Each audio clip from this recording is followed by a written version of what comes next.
tentang menghilangkan penderitaan sesama muslim, menghilangkan penderitaan sesama muslim. An Abi Hurairah radhiyallahu taala anhu, an Nabi sallallahu alaihi wasallam, dari sahabat Abu Hurairah, dari Nabi sallallahu alaihi wasallam, beliau berkata, "Man naffasa an muslimin kurbatan min kurabid dunya." Barang siapa yang mentanfis, yaitu mengurangi penderitaan seorang muslim yang lain dari penderitaan-penderitaan dunianya, naffasallahu anhu kurbatan min kurabi yaumil qiyamah. Maka Allah akan menghilangkan penderitaannya dari penderitaan-penderitaan hari kiamat.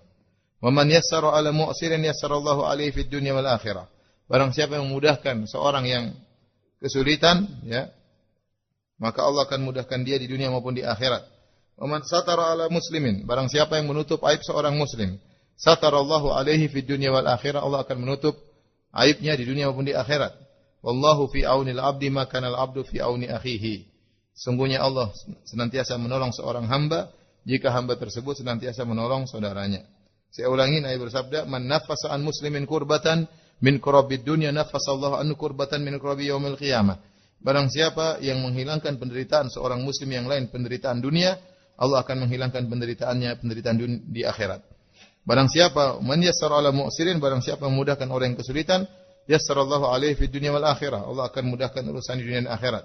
Wa man satara 'ala muslimin, barang siapa yang menutup aib seorang muslim, satarallahu 'alaihi fid dunya wal akhirah, maka Allah akan tutup aibnya dunia dan di akhirat. Wallahu fi aunil 'abdi ma kana al-'abdu fi auni akhihi. Sungguhnya Allah senantiasa menolong seorang hamba selama seorang hamba menolong saudaranya. Hadis ini merupakan salah satu dalil tentang kaidah yang sangat agung dalam syariat, yaitu al-jaza min jinsil amal. Bahwasanya balasan sesuai dengan perbuatan. Balasan sesuai dengan perbuatan. Ini bukan hukum karma, ya, enggak. Ini berkaitan dengan kita sendiri. Kita berbuat keburukan, kita akan dibalas dengan keburukan tersebut.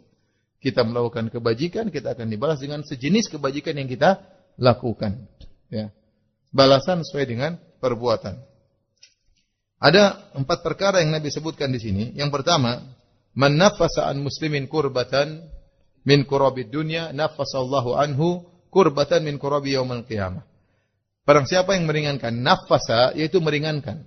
Tadinya seorang sesak bernafas, maka dia melakukan nafasa tanfis sehingga nafasnya mulai lega. Oleh karenanya, yang disebut dengan nafasa, barang siapa yang nafasa, itu tidak harus menghilangkan penderitaan secara total. Bisa jadi kita membantu saudara kita mengurangi penderitaannya dari 100% menjadi 70%. Enggak ada masalah. Berarti kita sudah membantu. Ya, misalnya dia punya terlilit utang, kita tidak bisa bayarkan dia 100%, kita bayarkan 50%, berarti dia sudah mengurangi penderitaannya. Mungkin dia sakit, kita nggak bisa membayar obatnya secara total, kita bayar sebagian yang kita mampu, itu sudah meringankan bebannya. Jadi mau saya, tidak harus kita bantu orang, tidak harus berhasil 100%. Kita bantu keberhasilan kita cuma 5%, 10%, 15%, semuanya bernilai di sisi Allah Subhanahu wa taala. Tidak ada yang sia-sia di sisi Allah Subhanahu wa taala. Makanya Nabi mengatakan barang siapa yang menghilangkan penderitaan seorang muslim di dunia, Allah akan hilangkan penderitaannya di hari kiamat. Dalam hadis ini Nabi tidak berkata, barang siapa yang Allah hilangkan penderitaannya di dunia, Allah akan hilangkan penderitaan, barang siapa menghilangkan penderitaan saudaranya di dunia, Allah akan hilangkan penderitaannya di dunia. Tapi Nabi mengatakan Allah akan hilangkan penderitaannya di akhirat. Di hari kiamat. Kenapa? Karena penderitaan di dunia ini sungguh tidak ada bandingannya dengan penderitaan pada hari kiamat kelak.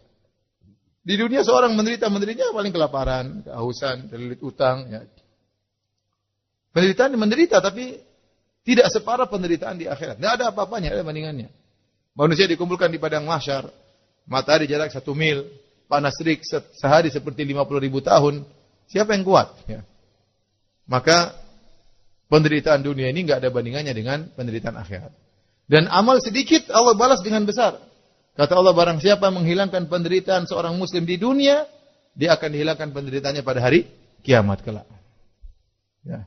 Karena saya yang tadi, penderitaan hari kiamat berat.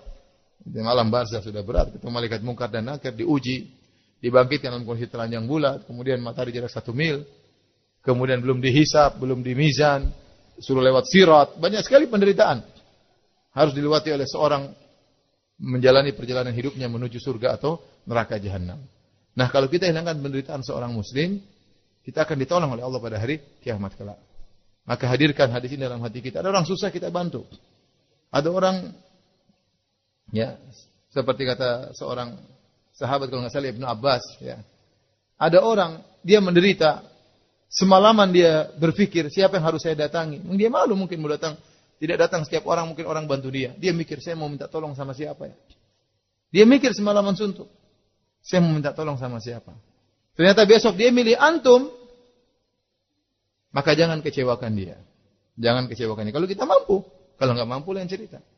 Dia sudah semalam suntuk milih siapa yang harus saya datangi untuk saya minta tolong. Dia tahu orang ini orang yang menjaga harga dirinya, tapi dalam kondisi terdesak. Nah, kalau dia ternyata mengutarakan kesedihannya kepada kita, saatnya kita berusaha mendapatkan pahala.